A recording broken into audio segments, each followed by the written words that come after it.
Hi there. Hello. Welcome to Butterfly Effect, a podcast all about interviewing people. I'm your host, Tristan Ettleman.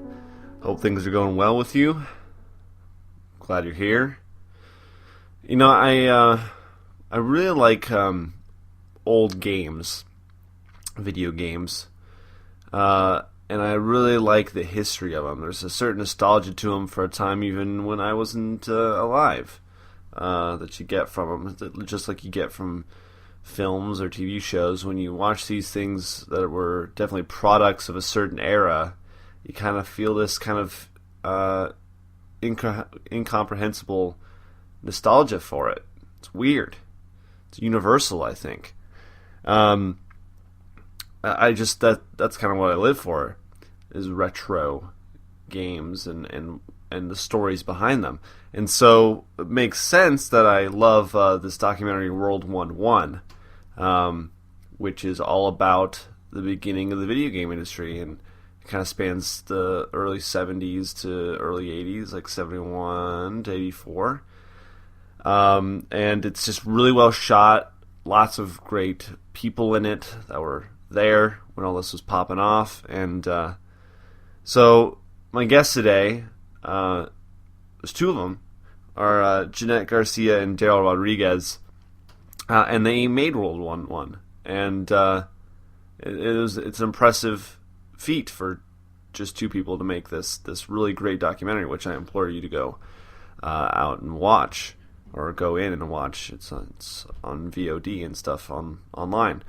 And we had a good conversation about their journey and their the movie, and this is the first two-person interview that has been done on this show, and that I've really done ever. So that was interesting, trying to balance, like, especially the nature of the show, like this kind of fairly personal kind of angle on it, to try to balance two interviews. But I think it turned out well, if I do say so myself. I can't speak highly enough of this documentary, and I want him to do more, but we talk about why it's kind of hard to do more at this point. But it's so good. It's just so slick. It's like exactly what I would want to make. It's so slick and smart, and just like I said, they have Nolan Bushnell in it, the founder of Atari, Al Alcorn, who was a very important person at Atari, and just kind of so many great people in it. So go watch it, listen to this conversation, and then go watch it. How about that? You'll have more insight into the movie, which is really, really good. All right, I'm going to talk with Jeanette and Daryl. See you on the other side.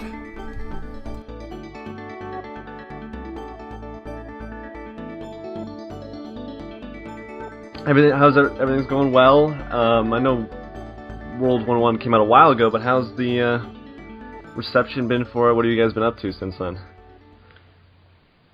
Well, sales have slowed down since it came out, and right now we're not really working on the second one. We're just kind of focusing on the business that we have, but definitely look forward to making more. And what's that business? We have a videography company, so we do events and commercials and that kind of thing. So it's kind of the, I don't want to put it down, but like that's kind of the thing that kind of facilitates some of the other stuff, like World 1-1. Well, this actually came after, so it's kind of I guess a way to do our own thing and be able to like have our own company. So right. We have the previous film company, which we made the film with, and then we just basically did another one where this one's just more focused on like videography. Yeah, I mean. And Daryl, were you gonna say something? Yeah, I was gonna say that we were working while making I almost said World War I. But then I had to quit my job to finish the movie, and we kind of decided that we'd rather work for ourselves. And yeah, the movie thing is kind of slow. Like just making like a deal with somebody and getting it out there is like takes months. So. Right. Mm-hmm. And yes, go ahead. Oh, I was just gonna say, what was it like when it did come out? Like, what was the reaction there? Because you said now it's slowed, but even just anecdotally, what were people saying? People seem to enjoy it. Yeah, I mean, critically, we have probably like no bad reviews that I can think of. Yeah. I mean, there's like people have downvoted it on IMDb, I think, something like that. But like on Steam, for example, it's like 100% positive, which is surprising. Wow. So that's surprising. It's a really good documentary. Yeah. So what you said, you quit your job. Were you guys both doing different things that weren't related to filmmaking before doing the doc? I'm still in my job in the university, but yeah, basically like tutor writing, basically. And Daryl, what were you doing? Yeah, I was doing the same thing. I was doing videography. I was just freelancing for other people, and it became kind of difficult to balance both. And I chose the movie, and now I'm just kind of doing my own things. Yeah, so the idea of just kind of like, I guess freelancing is in a way kind of working for yourself, but this is definitely like to the next level of working for yourself. Yeah, I mean, with your own business. Yeah, I mean, when you're freelancing is hard, and I can't imagine that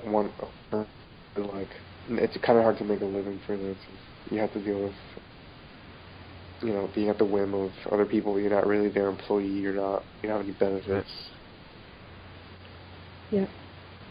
Yeah, and so how did you guys meet?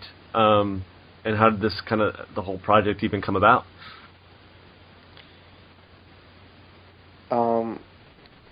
Well, we met in 2012, or maybe end of 2011. I honestly can't remember exactly. I think it was the beginning of 2012. Yeah, beginning. Yeah. And we just met as friends, and about 9 months to a year later, we started dating. A year after that,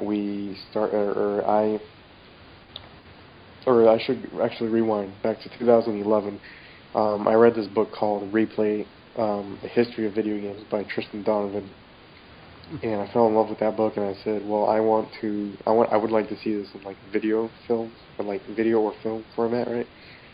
And I kind of put that thought away, and then I started doing video stuff. That's when I started to do that.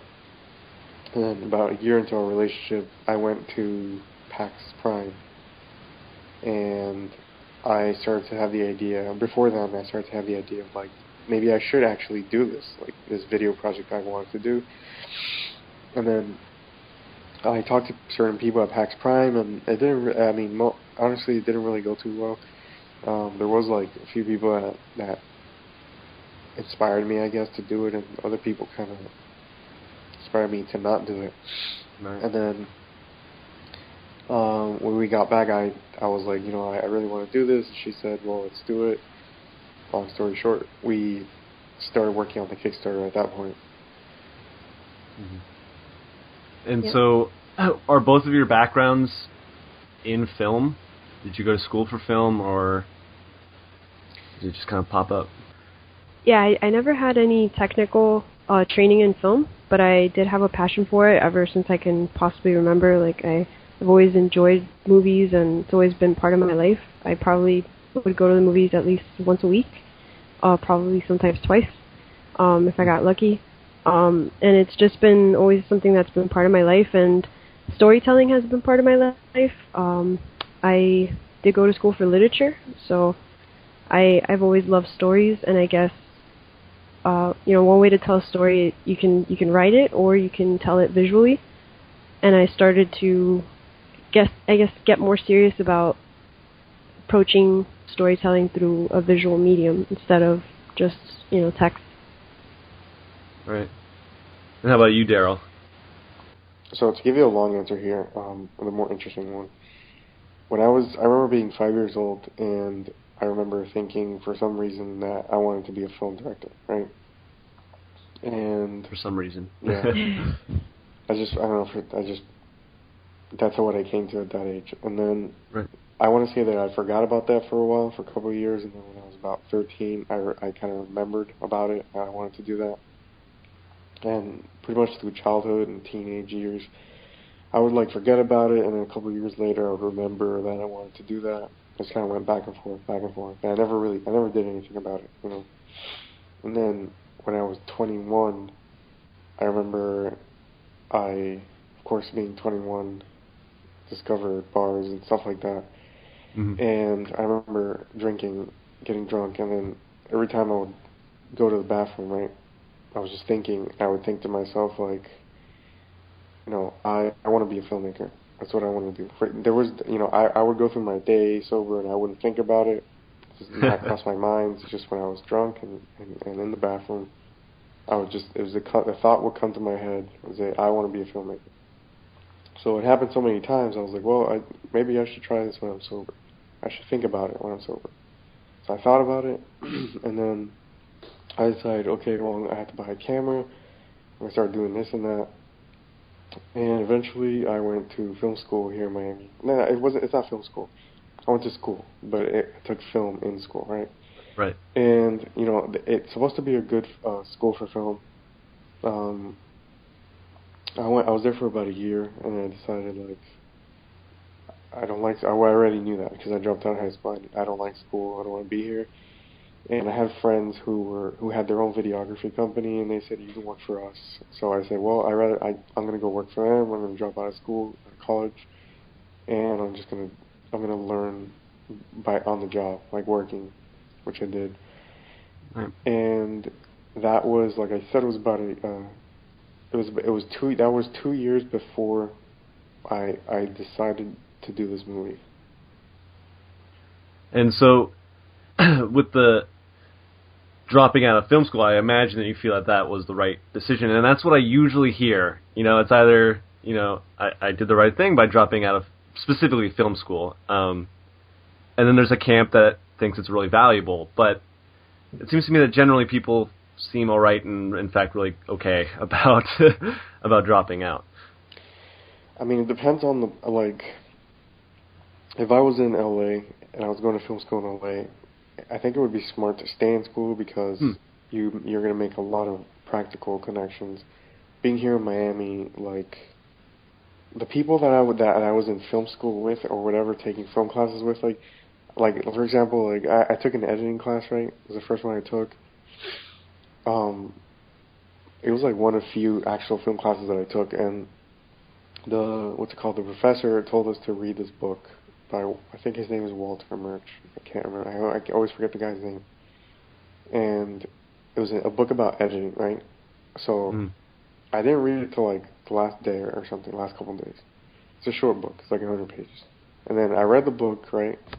And I was like, oh my God, this is amazing. This is incredible. I was like, I don't know why I didn't read this. This is amazing. And I went to class, and I don't know if everyone read the book, but the teacher or the professor wanted to have a discussion about the book, and I felt like nobody was really interested in the book.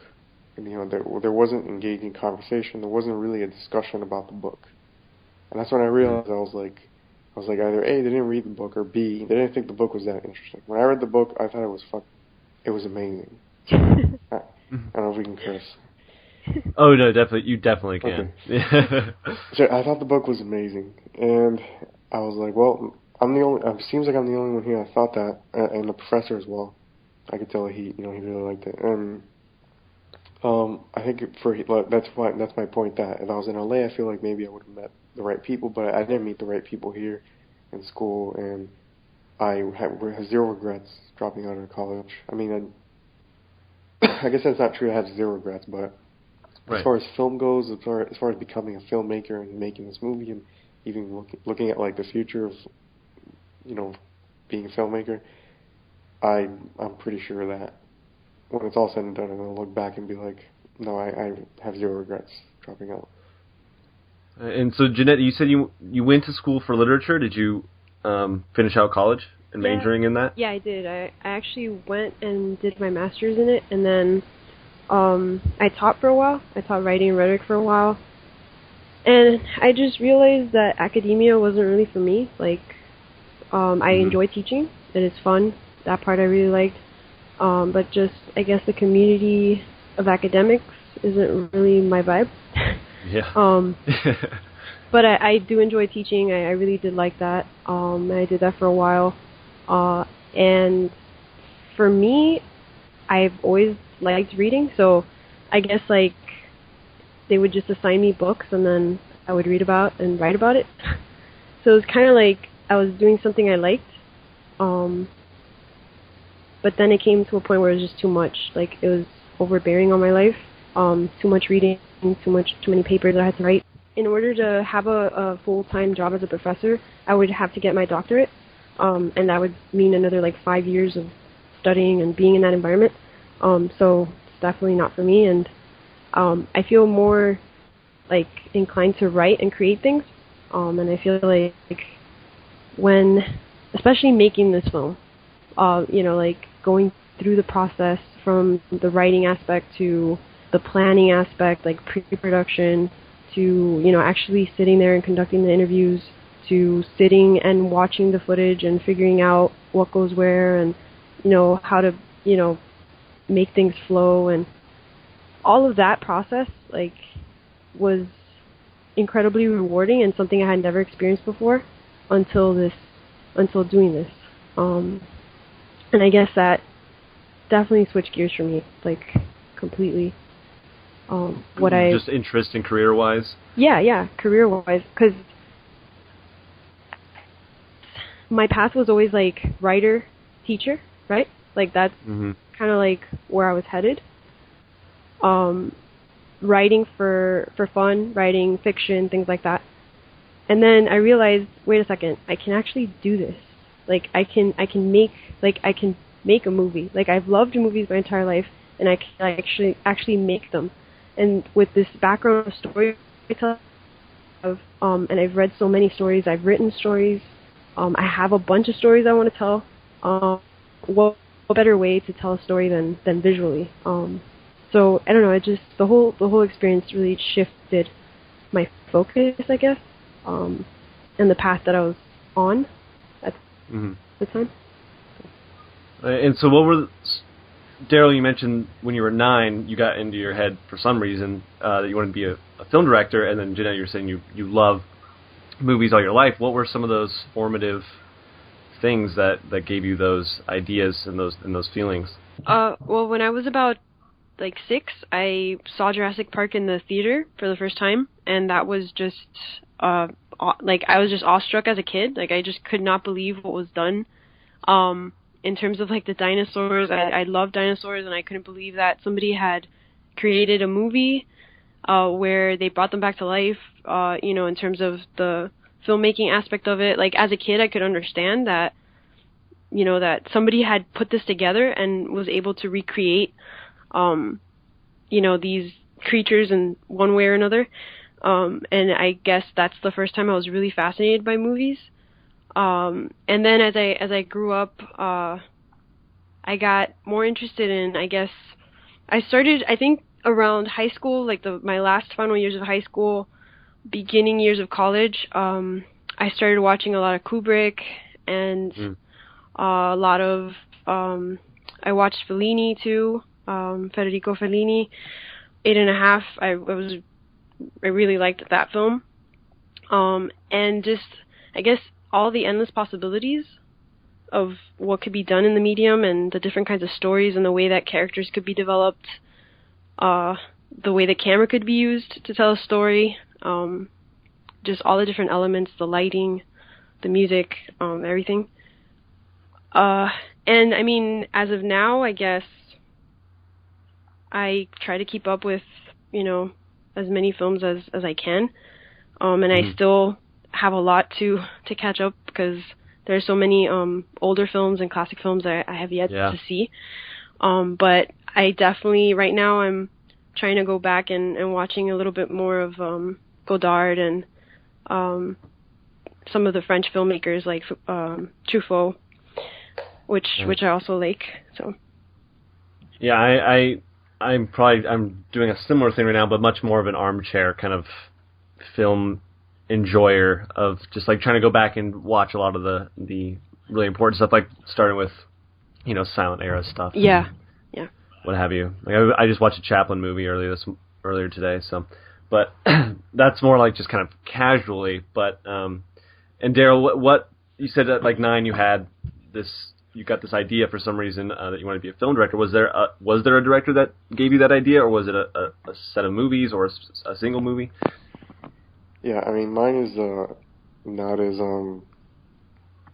I don't know, classy, I guess, as hers, but like it was actually when I was 5. When I was 5 years old is when I thought that. But when I was 5 years old, I was really big into Arnold Schwarzenegger, and I would watch his movies and tape them on VHS.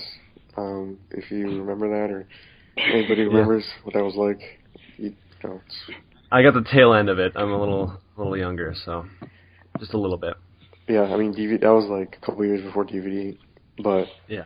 So I would tape the stuff on TV and rewatch his movies over and over. And then the other thing that sticks out in my mind was the Batman animated series of the early 90s, which is like the dark one, like the really dark one. That was great. Mm-hmm. Yeah, so those two, I would watch those a lot for some reason. I remember those two. And so as far as the director, I would actually say that there was not one director, but I really liked Terminator 2, and that was James Cameron, and I still like that movie, and I still like him. When I was 16, that's when I discovered Stanley Kubrick, Tarantino, Aronofsky. Yeah, good stuff. And stuff like that. I guess I discovered Woody Allen around age 22 or something. And yeah, I guess early on, no, there wasn't really like any one filmmaker. It was really Arnold Schwarzenegger. It was my guy. That's a great one. I mean, he was like everywhere. He was everywhere for a long time. Oh, yeah. So that makes sense. And now he's everywhere again. Mm-hmm. But he was even bigger back then, though. Like he was, right. Yeah. But he did that movie Maggie, where he like actually, not that he didn't act before, but everyone's saying that he had like a great performance in that. I still haven't gotten around to watching that, but the zombie movie the new where it's film, just like it came out like last year, like an indie movie. Yeah. And Haven't seen it yet. That, yeah. But it's on the list. But anyway, so that's like kind of the film influences, but obviously, like I keep saying World War One. World 1 is about video games. So did you guys grow up with video games, and what were some of those influences? Yeah, I definitely. As far as I remember, as far as I'm told, I've been playing games since I was 2 years old. So, and pretty much nonstop. There was a point when I was 19 when I tried to stop and I couldn't. So pretty much nonstop since I was 2 years old. So about 25 years now, I've been playing video games, and might never really stop altogether. I can't see why, unless I have to, not my choice. So yeah, I guess I was born in 88, so around 2 years old, like 90, 91, was like Super Mario 3, Super Mario Original, Super Nintendo started coming out. So around that time, I was playing that nonstop pretty much. Yeah, for me, it was, the exposure was more like outside of my house. I didn't really have video games until a little bit later. So I would go over to my neighbor's house, Matthew, and he'd have like basically all the systems of the time, like the Super Nintendo and the NES and the Sega. And you always got that one kid in the neighborhood that had everything. Oh, yeah. He had everything. He was super spoiled. And I would, go over sometimes and get to play, but he was a little bit greedy when it came to, like, playtime. So I didn't really, I didn't play as much as I'd like to. And then finally, when the N64 came out, that was finally the first system that I had that I could call my own. And I was able to play on that. I played Legend of Zelda. I remember Super Mario 64, Banjo-Kazooie, like some of the few first ones that I was actually able to take my time with and just have fun. I didn't have to like depend on somebody, right? get off. It's my game. Like, so that was Yeah. cool. That was really cool. Yeah, actually being able to play a game Yeah, without exactly. someone over your shoulder. Yeah. Yeah. So that was cool.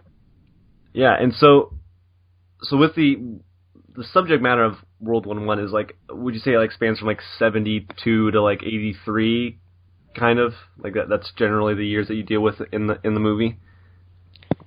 Yeah, that's about right. Like 71 to 84.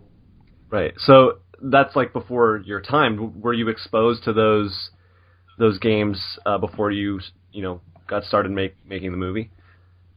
For me, not the Atari, but definitely the arcade games, like definitely Pac-Man. Mm-hmm. I play that a lot in the arcade. Galaga, games like that, but the 2600, not really. Yeah, same here. I mean, I'll go as far as to admit this now, like post-mortem or whatever, because of people like the movie. But I had never played an Atari 2600 game until I made this movie. Wow. So, no, that's fine. Like I don't think anyone expects you to, because it was like a long time ago now, and it's crazy how much games have changed from that era, and I was just curious because it is kind of a totally different era because I used to think video games started with the NES, and I think a lot of people now have that inclination as well, my age or younger. But so what were some of the did you take any cues from like some of the video game documentaries that were that are becoming more popular lately, like like King of Kong is a big one, Indie Game the Movie, and I know there's others that deal with like Atari and stuff like that. But did you guys see any of those? Did that inform anything with your process? Yeah, go for it. Okay.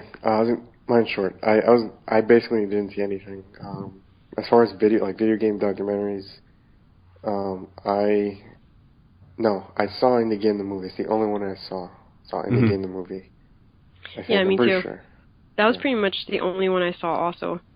Yeah. Yeah, and that was a big one. Yeah.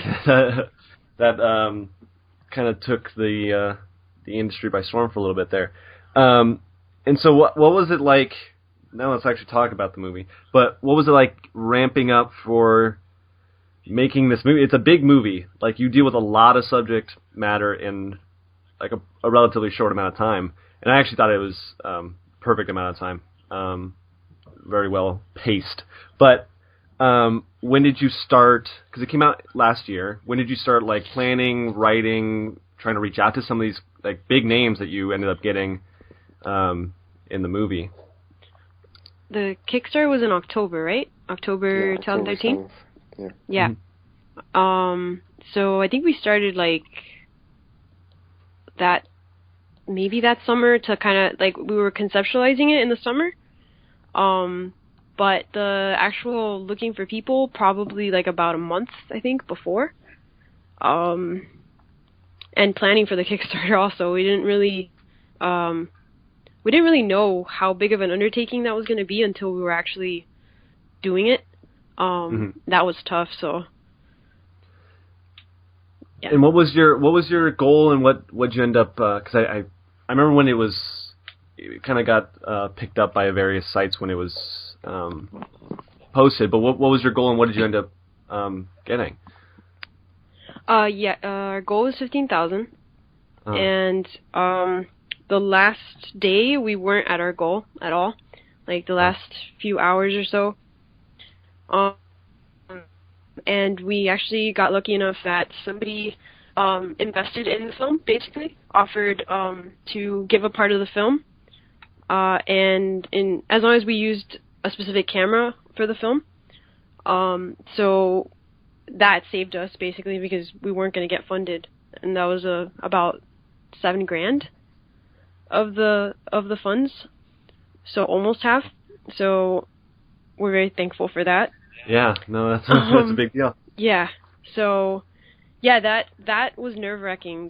That last week was just Very, yeah, I imagine. Yeah, it was very nerve-wracking. We didn't stop sending out emails, making phone calls, like doing everything possible to get it out there and let people know. In hindsight, we could have prepared a little bit better and probably started the campaign way sooner. But like I said, we had no real experience with it. We just kind of threw ourselves out there and started marketing it, like basically spreading the word about the Kickstarter the day of, the day of launch, or maybe like a few days before, but not a lot of prep. Right. So, but once you got that done, did you start? Like, I just want to know how you got Nolan Bushnell. Okay.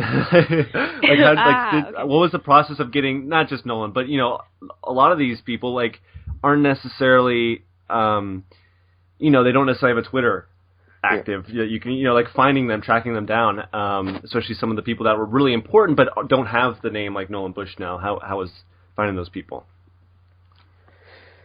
I mean, finding Nolan. Nolan was the first person that we got. Which kind of makes sense. It made sense because when you tell people like, "Hey, Nolan's doing it," they'll be like, "Oh, he's doing it. Well, I guess I'll do it too." Yeah, yeah.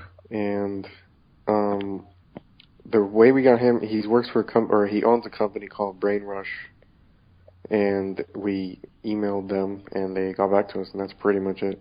That's pretty much how we did it. He's a very busy man, but thank God he did it. Yeah. Yeah. So that led to some of the other people. You got like Al Alcorn, and there's so many people in the movie that I can't even name, but yeah, did it just kind of fall into place from there? Yeah, pretty much. They would give us their information, or believe it or not, like LinkedIn is really helpful when you are trying to locate people. And that came in handy with some people, some contacts we were able to get through that. But the word of mouth and the recommendations were the ones that went a long way. And that's what really helped us. And also them obviously knowing, Bushnell's going to be in it? Yeah, I'll do it, kind of thing, so. Yeah, and I imagine that because you also had a lot of, I guess you'd call them like commentators, like people from IGN, you had a lot of IGN people in there. Mm-hmm.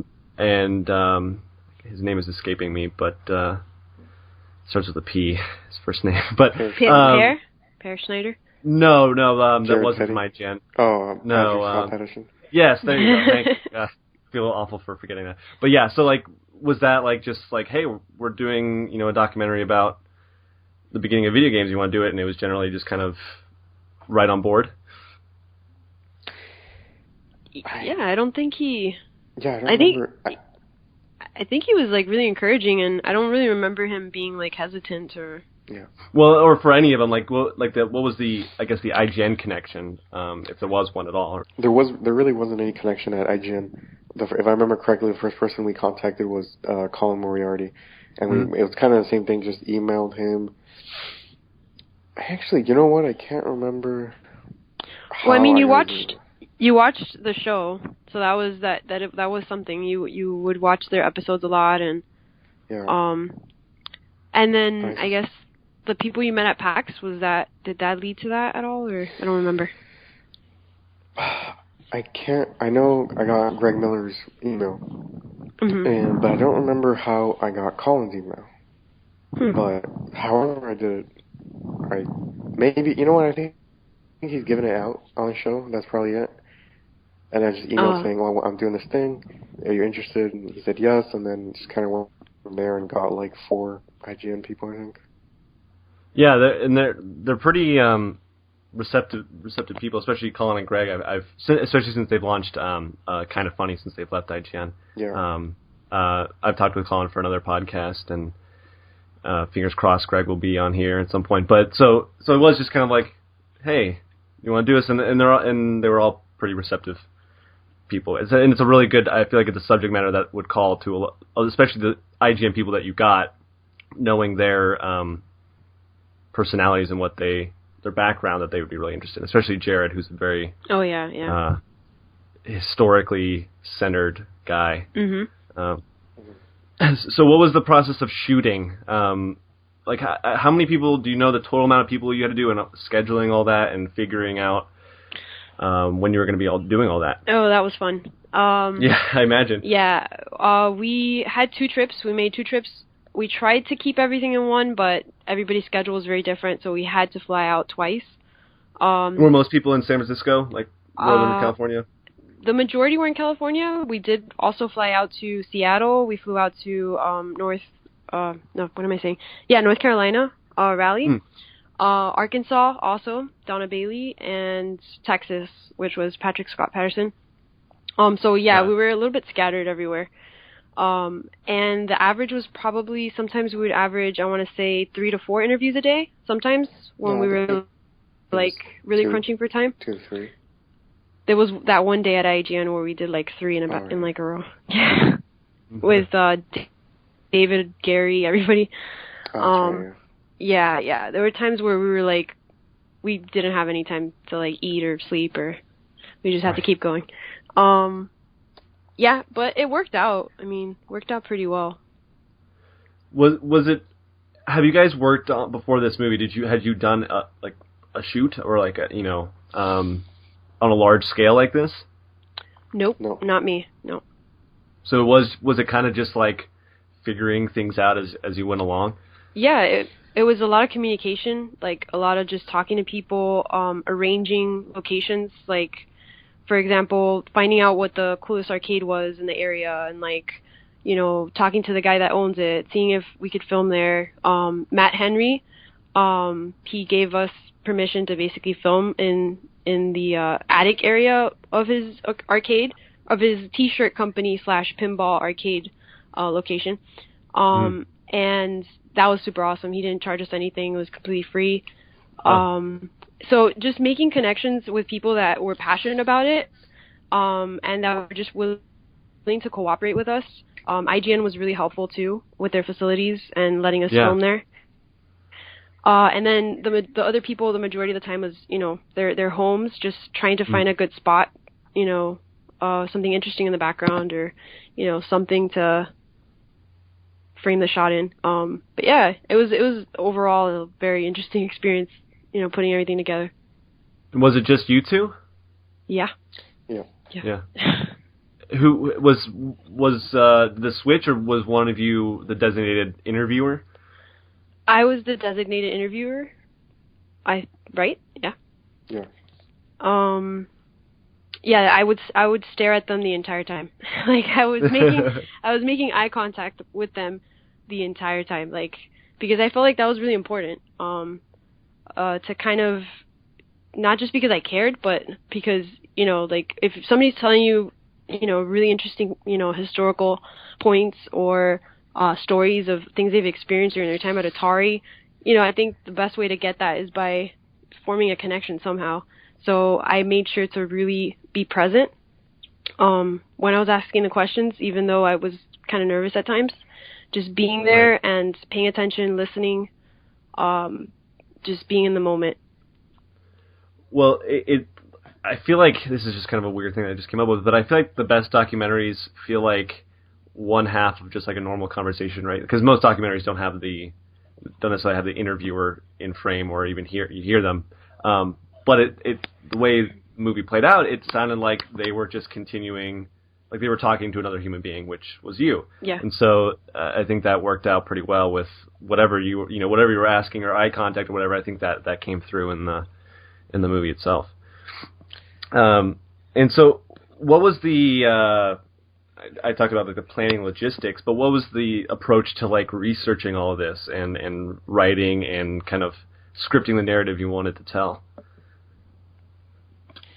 Daryl? It's a really big topic. Like it's huge. Yeah. Like I said, you covered like a decade when everything was popping off. So the idea, going along with what you were saying, the idea was that they were talking to you, the audience, basically. And we stressed that out a lot. Like that was a big focus on how to do it for us. As far as doing the research and all that stuff, we probably wrote like a document. I couldn't tell you how long it was. It's a pretty long document, like outlining the history we wanted to do. Well, first we wanted to do the entire history of video games, so not just the first decade or whatever. Right. Yeah, imagine everything. So people told us we were dumb, and we realized, yes, we are. So then we broke it down to the beginning, to the crash of the 80s, and then we wrote a long document about that. And from that, like, probably 50% of that made it into a movie, right? I don't know. Not everything made it into a movie, obviously. It's just too much. And it was really, it was a matter of, like, when we met the person, like, let's say we met up with David Crane, right? Mm-hmm. So, there are certain points you have to talk about. You have to talk about Activision. You have to talk about, I was going to say Skyfall for some reason. Pitfall. You have to talk about Pitfall. You have to talk about how he got into Atari and why he left, stuff like that. Mm-hmm. So, but what we did, which was kind of like unorthodox, was that and I think Donna Bailey kind of like was frustrated by this, but I say in a joking way, but like what we did was like yeah. Like we didn't sit there and be like, okay. Actually, many people were frustrated, but we didn't sit there and say like, okay, here's a question. We had time. Well, I mean, we had a couple hours. We try to make the time. Yeah. So what we did was like we literally just sat there and let them talk, and like probably half the people just looked at us and they were like, "Are you serious? Yeah. Like, are you serious? What are we talking about?" And I'm like, "We're talking about whatever." There were questions, but I felt like they wanted more questions. Like they wanted to be guided. Yeah, they wanted to be guided. Right. They wanted to be guided. They wanted like the scripted questions that I guess they typically get. Yeah. But we just let it kind of go and let them just talk, and I think it worked out way better. Well, that's how I do this podcast. I don't have written questions. Oh. Pulling back the veil. I know that all the ones I've been asking have been so great, but that's that. And like you said, that came through. I think like that they kind of were just coming up with that. So the thing is, like, so if you have like scripted questions, like you get your answers. But the thing is, if you let people talk, like you have to kind of like trick them into just talking, because if they talk, right, like first you can guide them and be like, oh, let's talk about Activision or something. And then you let them talk, right? And then what's gonna happen if you don't stop them? Like they're gonna get into it and they're just gonna keep talking. And then Donna talked for almost 4 hours straight. And wow, we got a lot. Now what happens is that like they get really into it and they just talk and they just start telling their story, and then I see it as kind of like when someone is drunk, for example, like something happens in their brain where when we have something that normally tells us to shut up or calm down or take it slow, and that kind of goes away, right? So they just kind of let things out. So when people are just talking, telling their story, they get into it, they get lost in it. So they forget the camera's there at all. Like they just kind of forget. So what happens is like when you go to edit this, you have 40 hours of footage like we did, but once you quit your job and sit through all that footage, you realize that you come out with some gems. Like you find stuff in there that's good, and they're passionate. Like they're really getting into their story. Yeah. Yeah, and it's funny you made the drunk comparison. That's kind of what was. They're probably getting drunk on nostalgia, of that time, and that's a very apt word to use. But yeah, I was watching it, and I was even going, man, the editing of this must have been a nightmare, because in one sense, I'm sure it was a great, fulfilling project. But I just mean like there's a lot that I'm sure you had to sift through, because I work in games writing and journalistic type things. I don't really know what to call myself, but I do a 25-30 minute interview, and I feel like that's like a lot to like boil down to 600 words, let alone like did you say you have 40 hours of footage to boil down to 2, so that must have been like a tough process. Yeah, it's definitely a process. I mean, I personally I'll say it, I hate editing. I hate it. So. Yeah, I don't like it either. And I did a lot of it, and I never the majority. Yeah. Yeah, I know. I really I wish I could. It's like you like being in control, I guess. Like like if you're editing your own thing, you're like, oh, I want to do exactly as I want it, but I don't know. Like we didn't have the money to pay somebody, and like in the future, if whatever project I'm working on, if there's an editor. I'm very interested in that experience of working with an editor because it kind of broke me, honestly. Like, I hate editing, and it was a lot. And it was like, on top of that, it's like, it's a project where, like, it means a lot to you. So, through those couple hundred hours of editing or whatever, like, at some point along the way, you start to think, like, is it good? Is this a disaster? Like, it feels like you're on a train and then there's a bridge that's broken, you know? Yeah, it doesn't let you get out of your own head for a second, because you're constantly, like, the images and the sound and everything about it is you're being bombarded with. Yeah. Like, you can't really, like, remove yourself and be like, all right, it's going to be okay, because you have to be in charge of it being okay. So, yeah, that makes sense. Yeah. I'm not really a big editing guy myself. So, I guess the movie turned out really well. In case you couldn't tell, I'm a big fan of it, and I think it really evoked the time that it was going for, like the archival stuff that you guys use and stuff like that really set the tone. Like, it felt like I was watching something about the 70s, 80s. It really captured that nostalgia. But what do you guys have plans for the next one? Would it be World 2-1, 1-2? What would be the idea for another one? Well, I mean, the original plan for the next one, the obvious chapter is like Nintendo and Sega, I guess. Right. Those two, or you could say, I guess, Japanese companies coming in. Also, like, European PC scene. I don't know if we would put those together. I guess it would make sense to do that, but that was, that's the obvious chapter. Problem is that Nintendo is still around very much so, and they're notoriously like closed, Right.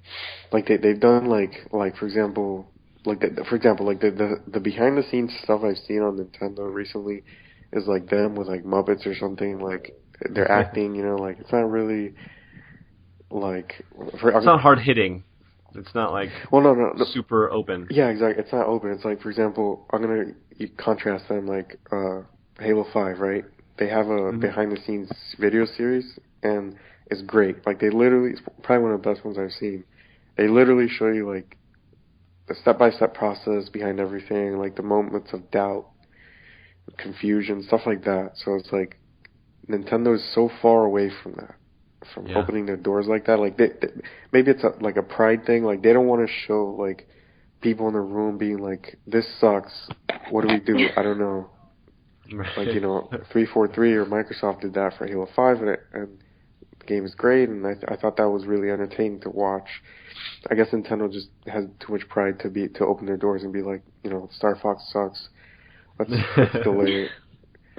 Well, you can't even get some of the people, because, I mean, Atari doesn't really exist really at all. I mean, there's a thing called Atari, but it's not what it was. But Nintendo, like you said, still exists, and a lot of the people that were there when they started getting into the games still work there. Like, you can't, like, they might have NDA things in the works and stuff like that while they're still working there. It's like, you're never going to get Shigeru Miyamoto not working at Nintendo unless something huge happened. You know what I mean?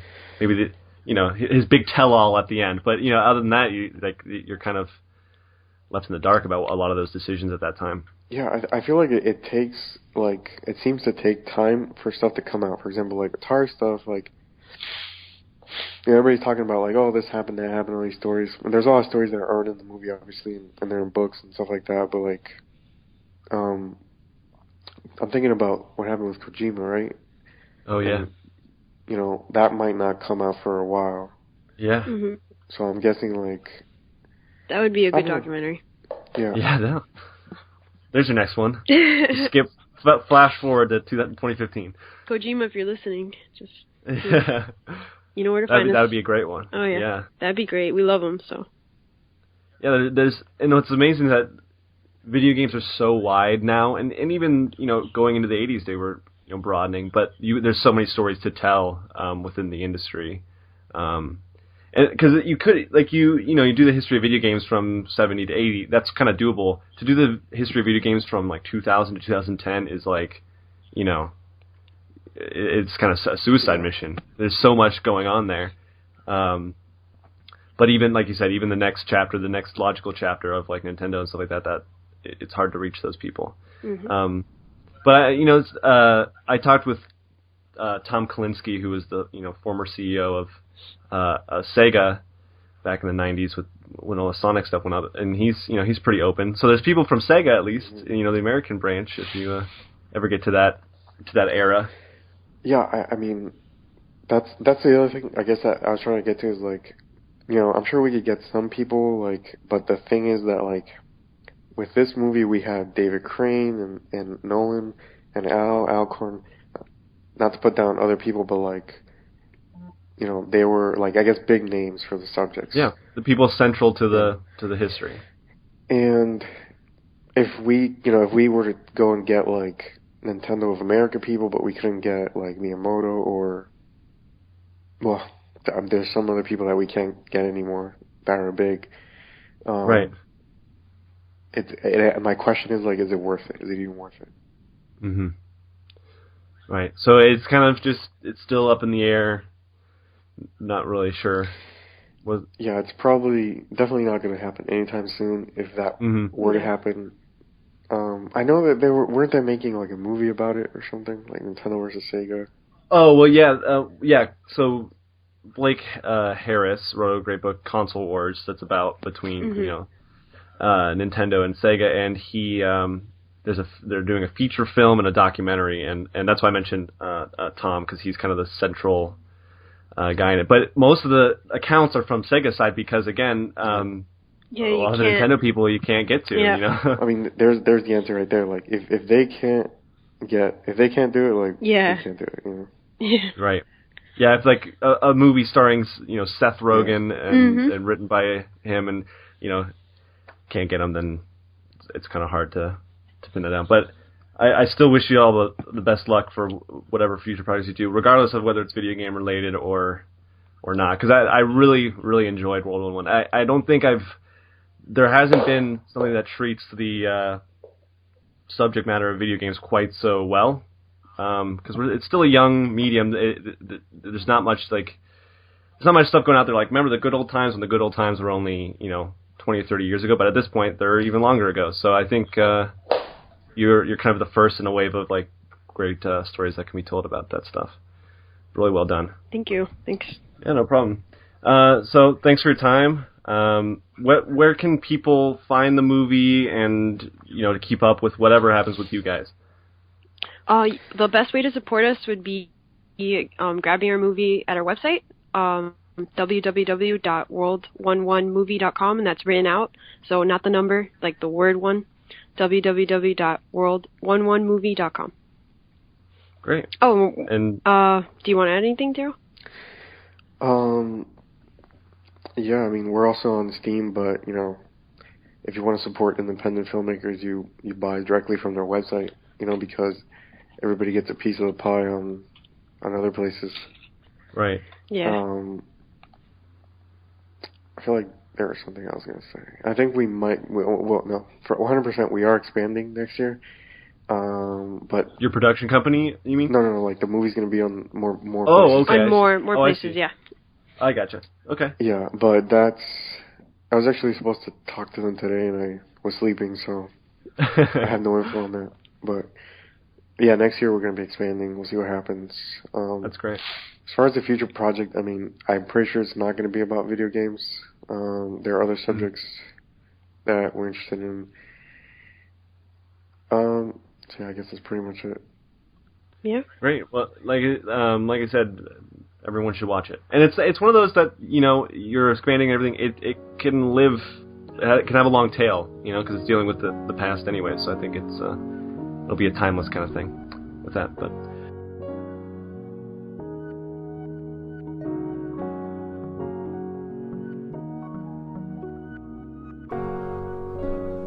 great conversation with Jeanette and Daryl.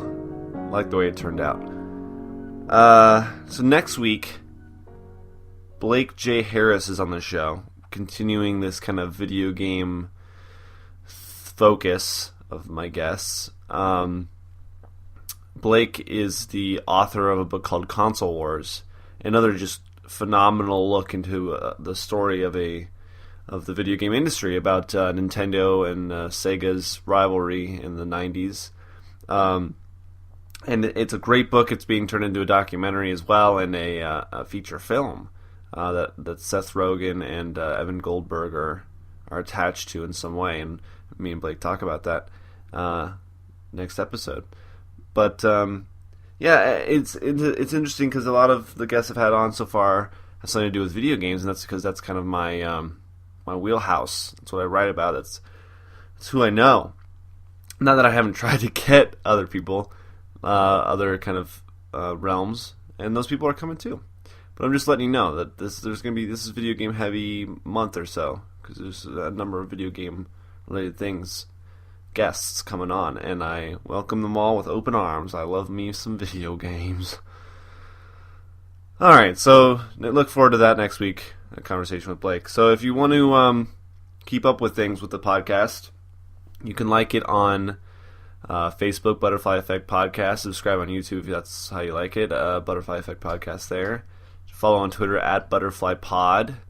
You can follow me on Twitter at Edeltodd, ETTLETODD. You can email me at trettleman@gmail.com, trettleman@gmail.com, with any feedback, suggestions, people you want on the show. If you want to be on the show, that's all the stuff. Oh, and I mentioned this last episode, but I just want to keep people abreast as well. The podcast is now being hosted on Spreaker, so that it is now on Spreaker. Butterfly Effect is the name of the show on Spreaker, and what that means for however you're listening to this, I don't know, but I mean, there's no. If you're listening on YouTube, you notice that it exports straight to YouTube, so it's kind of got this Spreaker video, and then if you listen on the website, it just takes you to a Spreaker player. So it's all the same thing. It's just easier for me to track, and it's easier for me to host. So just want to keep you abreast of that. So thanks for listening.